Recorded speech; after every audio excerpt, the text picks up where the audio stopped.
पैसे बरामद हुए हैं, एविडेंस उनके साथ कोरिलेट कर रहा है। गिरफ्तारी तो होना ही है। कानून की नजर में सब कोई बराबर है, राजा हो चाहे रंक। लंबी पूछताछ के बाद झारखंड कैश कांड में झारखंड सरकार के मंत्री आलमगीर आलम को ईडी ने गिरफ्तार कर लिया।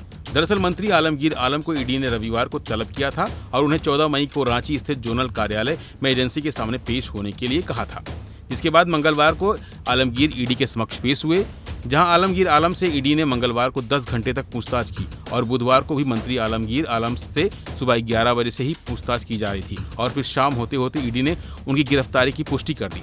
जानकारी के मुताबिक ईडी के अधिकारियों ने मंगलवार को ही पूछताछ में मंत्री आलमगीर आलम से कमीशनखोरी से जुड़े सवाल पूछे थे, जिसमें अधिकांश सवालों के जवाब में उन्होंने अपनी अनभिज्ञता जाहिर की थी। इसके अलावा ईडी ने उनके सचिव संजीव लाल की गतिविधियों के बारे में भी जानकारी मांगी। इसके जवाब में मंत्री ने संजीव लाल की अनैतिक गतिविधियों की जानकारी होने से भी इनकार कर दिया। गरीबों के पैसे, दलितों के पैसे, आदिवासी समाज के पैसे, निरीह लोगों के पैसे जो छीन करके अपने तिजोरी में भरने का काम करेगा, लूट करके तिजोरी में भरने का काम करेगा, उन तिजोरियों से पैसा लेकर के जनता के बीच में कल्याणकारी योजनाओं में खर्च किए जाएंगे। इसलिए आज जो गिरफ्तारी हुई है, पैसे बरामद हुए हैं, एविडेंस उनके साथ कोरिलेट कर रहा है। गिरफ्तारी तो होना ही है।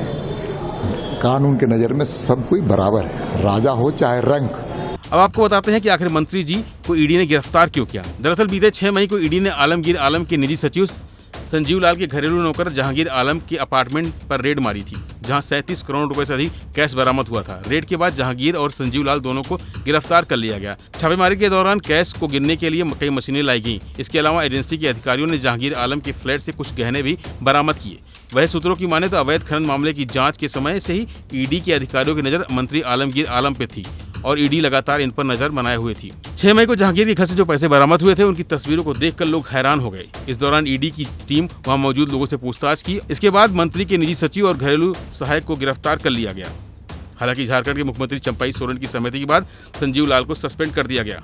वहीं ईडी का दावा है कि इस मामले में वरिष्ठ नौकरशाहों और राजनेताओं के नाम सामने आए हैं और इसकी जांच की जा रही है। वैसे आपको बता दें कि 70 साल के कांग्रेस नेता आलमगीर आलम झारखंड के ग्रामीण विकास मंत्री हैं। वो राज्य विधानसभा के पाकुड़ सीट से जनता की नुमाइंदगी करते हैं। फिलहाल लंबी पूछताछ के बाद ईडी ने मंत्री आलमगीर आलम को गिरफ्तार कर लिया है, लेकिन जिस तरह से पूरा मामला सामने आया है उसके बाद ये अंदाजा लगाया जा रहा है कि इस मामले में कुछ और बड़े नाम का खुलासा हो सकता है। फिलहाल इस खबर में इतना ही। बाकी अपडेट के लिए बने रहिए वन इंडिया हिंदी के साथ।